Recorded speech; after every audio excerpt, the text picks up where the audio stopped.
After a year of protests in the National Football League, President Trump showing the nation how to honor the flag last night in Atlanta. All right, the commander-in-chief standing tall on the field, hand over his heart, sang the national anthem ahead of the college football national championship game, won by Alabama in dramatic fashion overtime. The president was escorted out onto the field by members of the Georgia and Alabama ROTC color guard.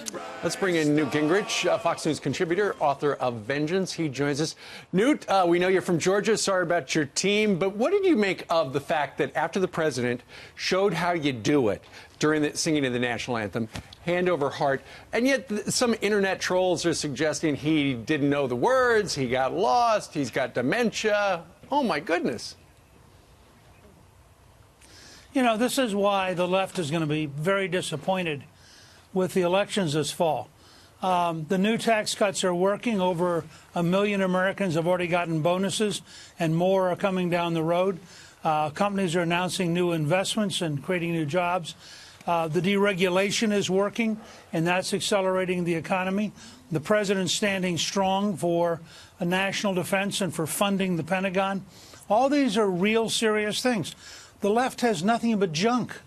They can't talk about any serious issues. The most they can claim is that they are so committed to DACA reform, to the Dreamers, that they're willing to close down the American government over it. That's their battle cry. So I think if Donald Trump came out on the field, sang the national anthem solo, and did so perfectly, people on the left would claim this was a sign he's not really doing his job because he's studying music, and how can he spend all his time studying music when he ought to be president? This is just junk, and that's all the left has got left now, is finding new examples of junk.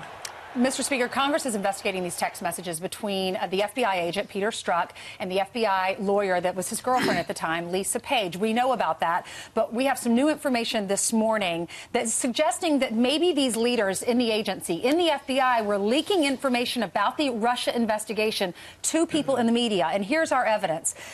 Lisa Page texted him right before the election in October of 2016, said the article is out, but hidden behind paywall, so can't read it. Then he writes back to her, Wall Street Journal, boy, that was fast. Should I find, and finds in quotation, should I find it, as if he has to act like he's searching for it, and tell the team.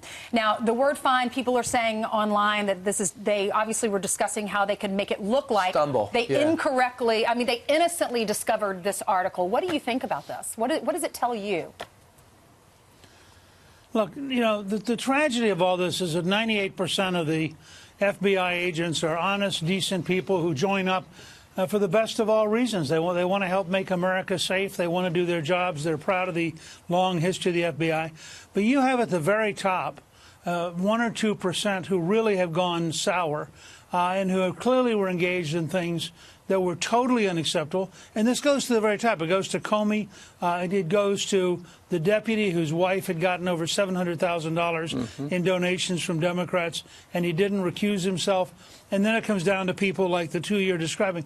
But this zone of corruption is very dangerous and very real.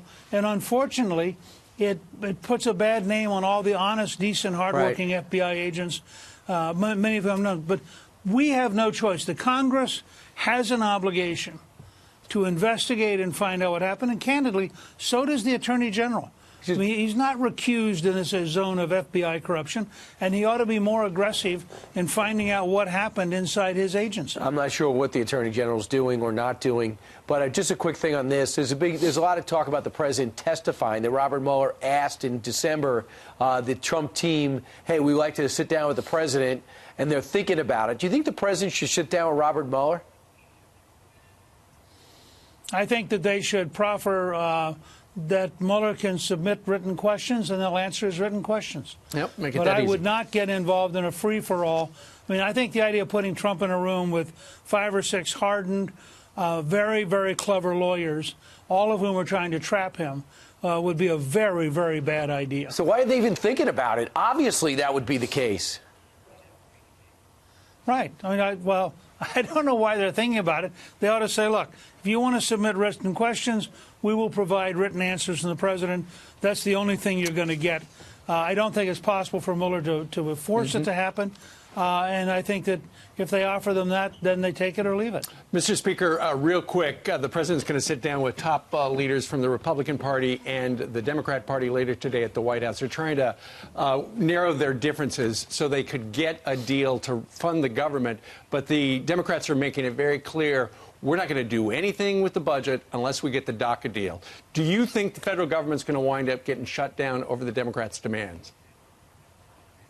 Well, it's possible, but, they're in a very different position than we were back in '95 when the government shut down. We'd funded national security. We'd funded the FBI.